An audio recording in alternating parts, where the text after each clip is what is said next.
the modern day industry is sort of alien to a lot of, as I said, to generation, and I'll put myself in there. Who, I mean, now I listen to music on YouTube, or maybe I Yeah, see stuff on Instagram. You have my kids who see stuff on TikTok, yeah, but then how does that become money to the artist? It's very different when we were buying a CD or it's on the yeah. radio. The mechanics were there, so not like looking to get in the numbers, but I know you're good. when I spoke with H-Town, they said, look, we're putting out music to get tours. The music is to say, hey, we're still around. We're making the videos. It Yeah. was more so to let people know that they're around. They weren't thinking about the streams. They were just thinking about, okay, yeah, we're still around. And they're playing and they're going on tours, singing their legacy tracks. Mhm. But for newer artists like yourself, I'm saying newer artists, but I'm saying No, it's independent not. artists, I think of people like, because you're not on a No, label no. as it were. Um, but when and I'm a good friend of I don't know if you know Nefertiti Avani. Mm-mm.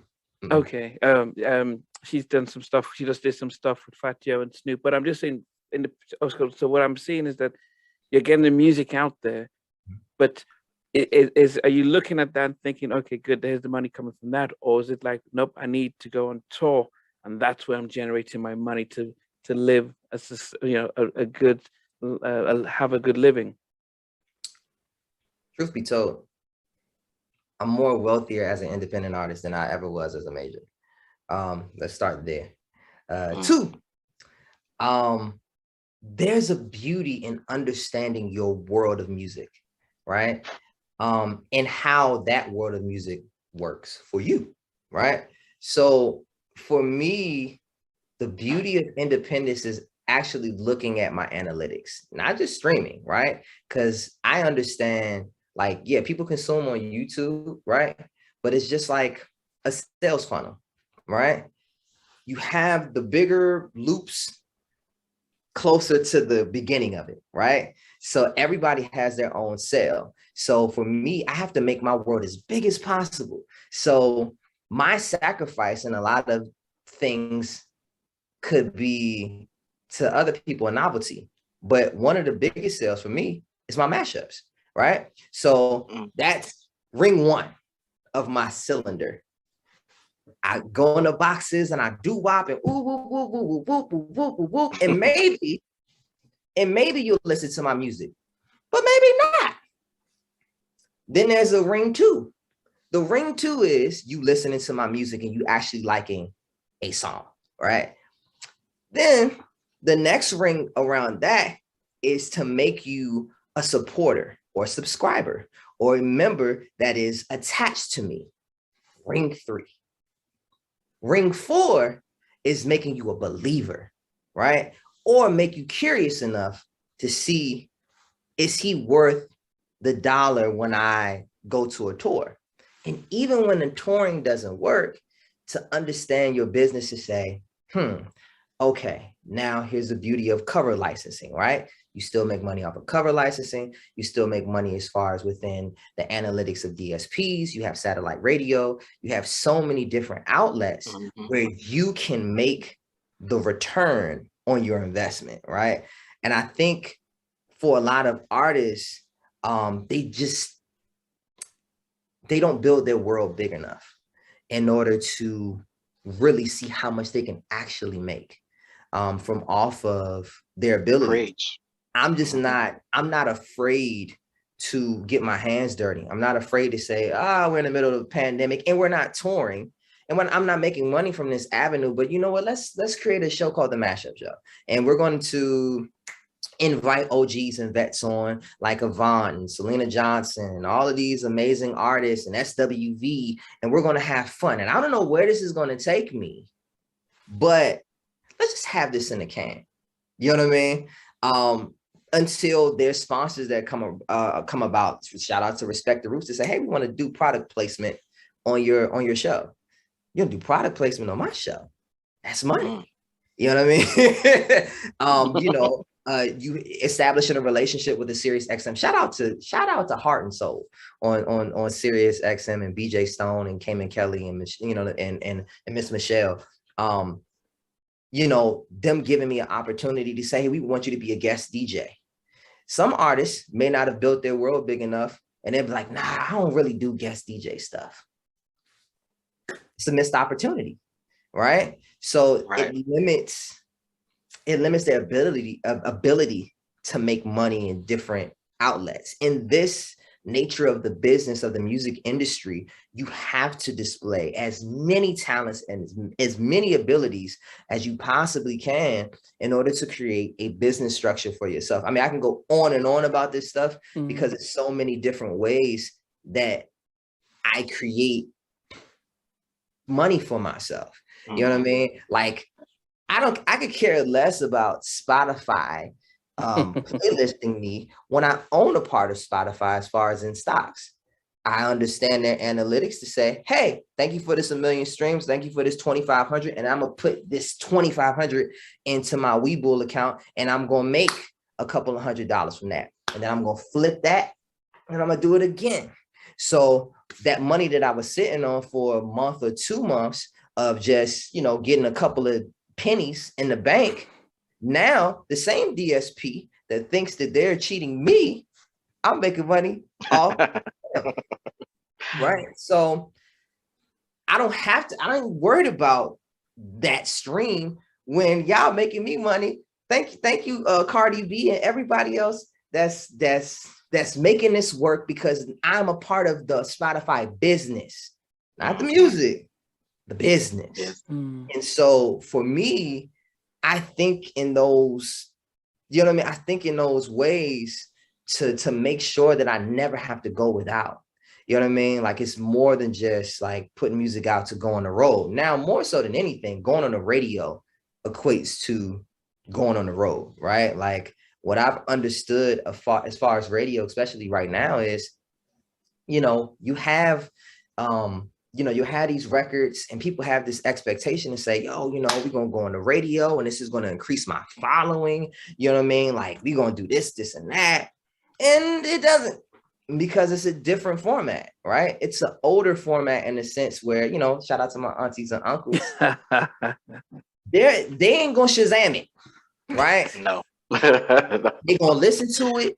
They're going to do. And your job is to get a goddamn booking agent, because it ain't like the radio station is going to say, yo, Kevin Ross, blah, blah, blah, man, your record's hot. You know, we need you to be at Summerfest.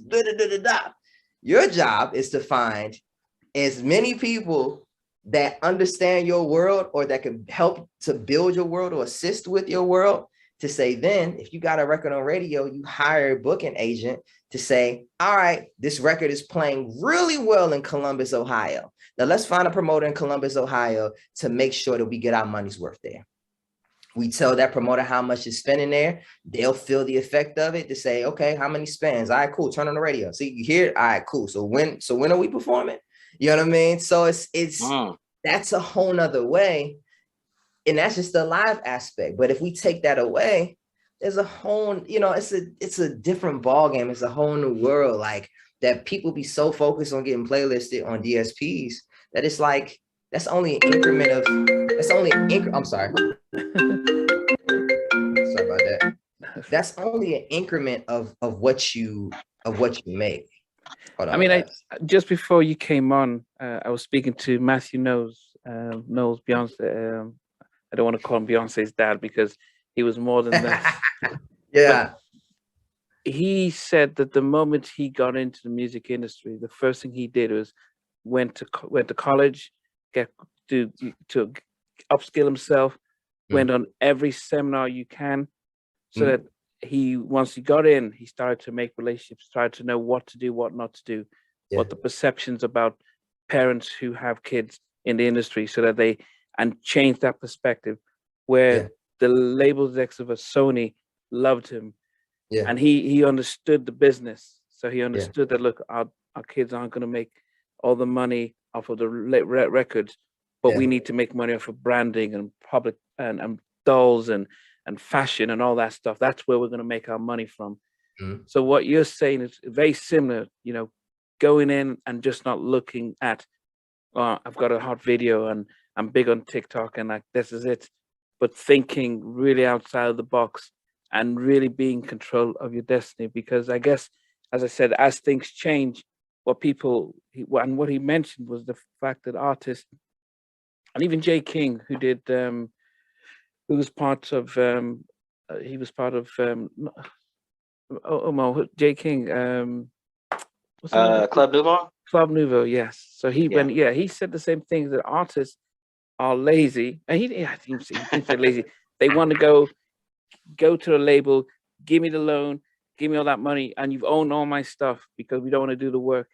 And he was saying, look, if they just do the work, invest in themselves, they can reap the fruit. And how much of this was down to going to college and getting that discipline? Because I think it's not saying college is everything, but there's a discipline that you get in college that hopefully opens up your mindset to think outside the box. Because you were saying that they said, hey, we don't want that college stuff around here. You're making us feel as if you're more qualified than us. But how much do you think going through that, 3-4 years of college and then getting into the industry helped? I think college, if anything, and I think this is for corporate America too, what college is just an indication of your willingness to learn, right? Right. Your ability to learn, or your ability to adapt, your ability to retain information, things of that nature, to not fold under pressure, just like very, very simple things, but to the average person, it may not compute as that, to be like, that's not all that they're looking for. It's like, yeah, like, I wasn't going to use goddamn calculus or anything in in my life, but it's the mindset, just like training. You know what I mean? It's like, are you willing to go through this process to fulfill your, to get this goddamn degree? You know what I mean?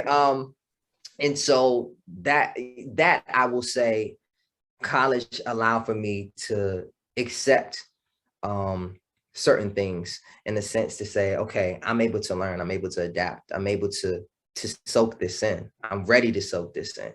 And not to say that you can't do that while being a high school grad, right? But it's something about college where, I'm gonna be honest, a lot of the courses I took were very unnecessary. You know what I'm saying? But it gave me the skill set to retain. It gave me the skill set to be open to receiving the information, and you know what I mean, and executing in a different way. So I would definitely say that, especially within my indie journey, because I learned that even when you're independent, that doesn't mean that you're on your own. And a team is very important. I needed a business mentor just as much as I needed a music mentor. You know what I mean?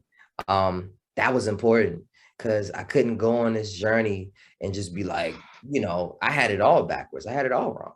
I'm thinking all I got to do is make the music, do a photo shoot, get the graphics right, let the people decide, all of the majestic words that people use that, that's literally just like maybe 1%, you know what I mean, of a release, or like, the business, right? So for me, it was really like taking that college experience, the networking, being able to communicate with people. It is important.